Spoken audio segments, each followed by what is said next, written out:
Potato and pasta soup. I'm in my garden, Lydia's garden, the grape trestles, my geraniums, and I'm cooking outside. I was in the mood for soup. Grandma likes a lot of soup.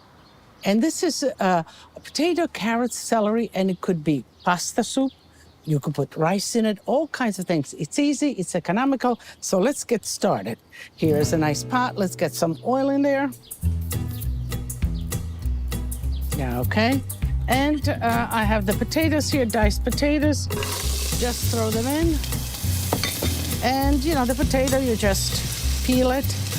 A nice starchy potato like Idaho or russet potato is fine because you want ultimately the potatoes to kind of break down in the soup and make the soup starchy.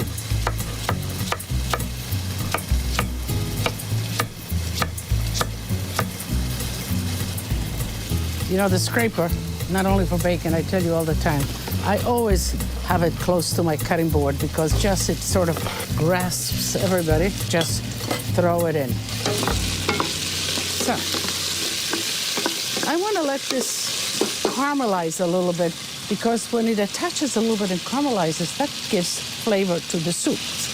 But here I have the actual soup boiling away. And this is how the soup will look. So what's great about this soup is that you can make double portions or whatever, and then you can freeze it. You pull it out when you're ready to serve it, just like this, bring it back to boil, and then you add your pasta. And let's see, that's enough. By the time the pasta is cooked, we'll continue this process, and you'll be an expert on making this soup as well. And the celery is very simple. You know, a lot of the celery leaves, a lot of people don't use it. I use them. I use them all the time in soups, in salads. Yeah, okay. And this is the cheese rinds. You scrape them just like that on the outside because you don't want any of the collected dirt, if there's any. So when you get a chunk of cheese to grate on your pasta, don't forget to save the rinds. Put them in a plastic bag and save them in the refrigerator, in the freezer. They'll last for months. And now the tomato paste goes in at this point. 2 teaspoons like that. And you toast the tomato paste right in there. So now all the potatoes are coated with the tomato paste, and it is at the right point to add the water. So just simple water. Add it right in. And now let's put in some bay leaves. And I use it all the time. I mean, the aroma is just so pronounced and so delicious. So here we are. This is gonna come to a boil, and now we can add the cheese rind. Then it sort of cooks, it kind of mellows out, and it's good to be eaten as well. Then the carrots go in here, the celery, and you can see how simple this soup is. So let's put some salt to salt all of this, a little peperoncino, just like that. Okay, and you let it boil away for about 45 minutes. Pasta and potato soup. We had it often, but there's something about the potato that kind of brings that comfort feeling for me. I mean, Grandma grew all the vegetables, and she had rows and rows of potatoes. She would go and harvest them with a hoe, go around each plant, pull up the plant, and lo and behold, on those roots, the potatoes were hanging. She would collect the big potatoes, and some of the little potatoes were left in the ground. So it was my job to go after Grandma and collect the little potatoes that were left in the ground. But what I still remember till this day is the warmth of those potatoes when they came from the ground, almost as if they had life. So that earth with the sun gave us this beautiful product of potatoes.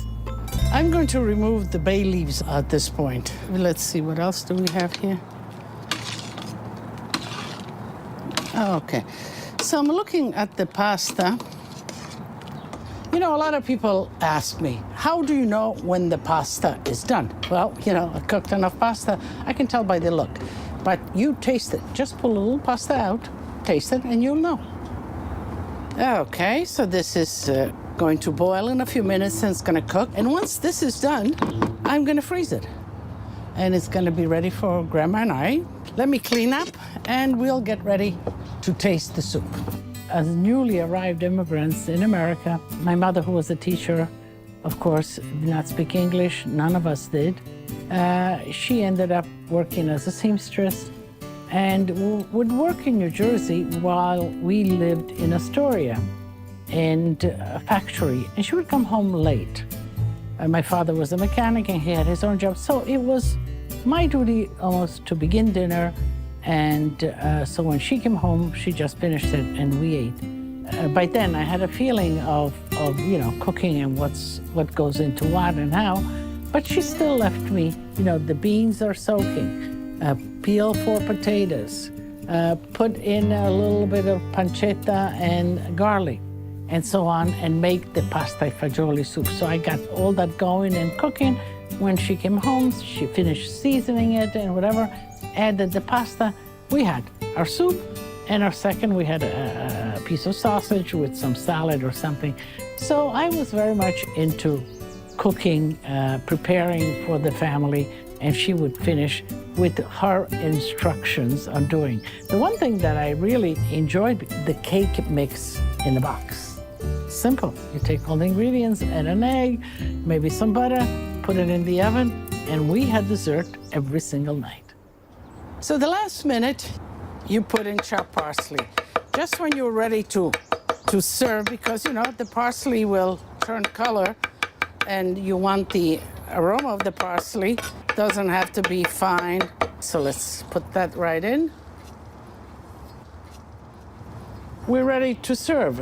Let me get the plates, and of course, my plate, my little plate here, I need to taste. Oh my God, so much memories in this pot for me. We ate it so many times and we loved it. It was good.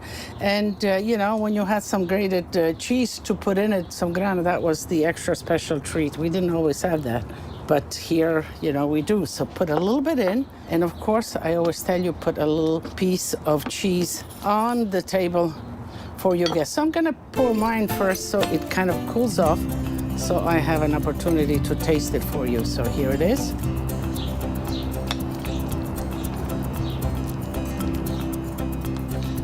Okay.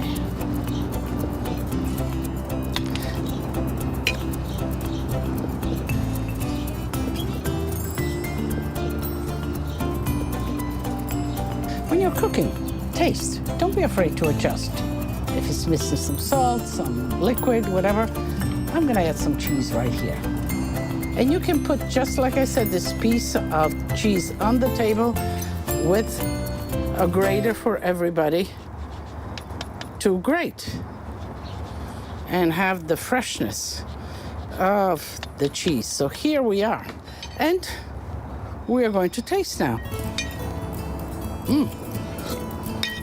Delicious. The pasta is just right. There's this complexity, but there's a freshness, a simplicity to this soup. And then, of course, the cheese is really standing out on top of it. You know, memories are delicious. Food memories bring you to a special place. Situations and flavors and memories and sentiments like no other. So, remember this one. Cook it.